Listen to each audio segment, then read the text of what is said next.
beautiful people. Corinthian here. Thank you for joining me on my weight loss journey. We are at 4 weeks and 3 days today. I weighed in this morning at 136 pounds with my original weigh-in being 148 pounds. Pretty sure you can do that. So I want to jump on my little soapbox again about, just in case anybody's seen these videos and they're like, okay, so what's the catch? Why is she sharing this with us? I had a couple things in mind when I originally started it. One is I am a blogger. I have a website called Corinthians Love You, where I enjoy writing. I enjoy sharing my life's epiphanies. I love being able to hopefully pass on some hope to someone else. With the emphasis being on making wise choices for yourself and learning to love yourself. So that was part of it. The other part of it, being the soapbox part, is that not that I want to take away from anyone who this works for, but I kind of have a little bit of an issue with the industries that make women, or people, men even, make people think that they have to spend hundreds of dollars to be able to take control of their health. You don't have to spend hundreds of dollars. Everything is out there that you need naturally, with a well-balanced, diet based on your body type, based on how much exercising you're getting, etc. So I'm not saying that if those supplements work for you and they help to keep you in line and they help to keep you motivated, then that's great. But I really don't like the thought of people having to spend hundreds of dollars on programs or products when they don't need them. You really don't. But again, if it works for you, great. I'm happy for you. But for the most part, there's a lot of us out there who think that, maintaining our health is an impossible task. All the healthy foods are more expensive than the foods that aren't good for you. It's ones that are based high in sugar and fats and that sort of thing. So, which is true, the healthier foods can be more expensive. However, there are different ways around it. There are frozen fruits and vegetables that you can also purchase to add to meals and what have you that make it more affordable than buying the fresh. So where there's a will, there's a way. With mine was really, my weight loss plan was kept really basic and really simple, just because I have a really extremely busy life. I work full time. I have an hour commute. I have 6 children. We've all jumped into this distant learning. I know that there are so many people out there with me that are trying to figure out, how the heck am I supposed to work full time and give my kids an education? I'm right there with you. Education is so important. It's not something to be taken lightly. It's not something to sweep under the rug. Of course, we have to, go to work and earn our income, and everyone is finding different ways to do that. I was blessed enough to have a friend that I could pay to help keep my kids on track daily. So during school hours, she has my children, so I'm very blessed in that category. But going back to my point is that, again, you don't need $100 worth of product to be able to, maintain your weight loss. What I did, or what I'm doing, is I am doing the intermittent fasting.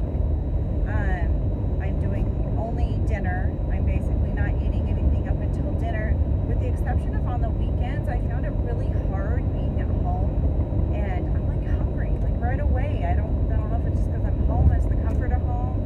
I feel for all the stay-at-home moms who are, feeding their kids their breakfast and 2 hours later snack, and 2 hours later lunch, and 2 hours later snack, and trying not to pop that snack into their mouth. I totally get it, and I've been there.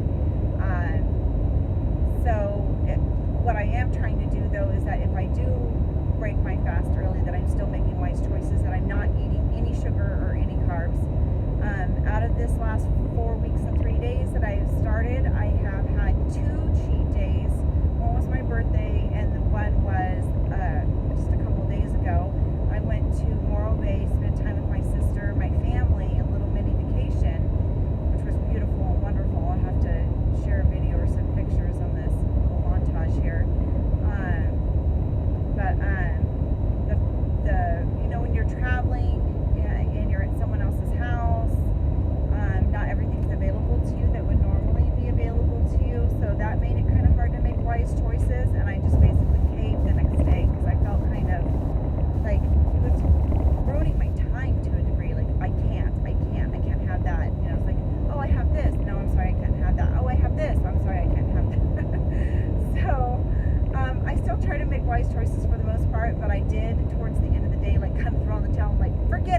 exist. And do your research. When I looked it up on there, it gave me a lot of information about, how to manage it, how to manage the symptoms, and it basically boiled down to hydrating and balancing out your blood sugar levels by increasing like protein and staying away from sugar and alcohol and stuff like that. So, but it really did take me like a full day to recover. So if you are gonna have a cheat day, I don't recommend just losing complete control like I did, because you're gonna pay for it. You're gonna pay for it later, and it most certainly isn't worth it. I guess the one benefit of me having a sugar hangover is that I don't want the sugar now. Like, I think of Starbucks and I'm like, oh, which, I mean, there might be people out there who already feel that way. But me, myself, and I like that occasional drink, and I don't even have it that often. It's just the idea that I'm not supposed to have it right now that makes it like, oh, I want that more. But now with the sugar hangover, it kind of kicked that in the butt. So again, no sugar, no carbs, intermittent fasting still.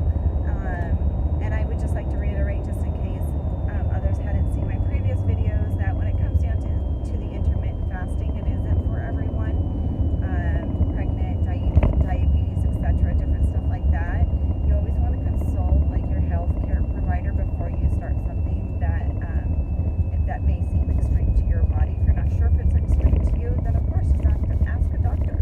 You might be like, oh no, that's great, and then the other, I don't know, might be the opposite. You'd be like, no, that's not right for you, but then maybe select a plan that would work best for you. Sorry, I'm having to hold my camera. The road is really bumpy right here. I'm trying to keep it from being vibrating too much. So anyhow, thank you for joining me on my journey. Thank you for giving me a place to check in, to make sure that I am making wise choices for myself. And I hope that you all are doing the same. I hope you're doing it with me. Some days are better than others. Some days they're easier than others. I like what I'm doing right now because it's simple. I'm still waiting on an MRI for my ankle. My ankle still hurts. I'm still walking in a boot. I need ideas for exercise. I'm like, how can I exercise and not further injure my ankle? So if you guys have any ideas that you can share with me, I would truly appreciate that, because I really feel that I need to start exercising. I went from 148, I'm at 136, but I feel like I'm going to plateau at this point a bit, at least for a while, because I was really quick the first couple of weeks to lose weight, and now it's been another couple weeks, and I'm kind of like really close to the same as to where I was. So I know that I need to get my heart rate up. I'm just trying to figure out how can I get my heart rate up without further injuring my ankle, because I don't feel like I'm staying off of it enough, and I think that might be why it's still hurting and it's still swollen and what have you. So please do subscribe, follow, give me a follow, give me a like, let me know that you're out there and you're listening. Show me some support. I need it. Like I said, some days are better than others. I feel like maybe if I was checking in more often, that maybe I wouldn't have fallen off the tracks the day before yesterday. It would have seemed more simple to me if I was, had a steady check-in. So please don't forget to subscribe and give me a like. And remember, you are the one that has to live with you for the rest of your life. So make wise choices for you. Love you first. You're right, okay. Baby, don't paddle for a second.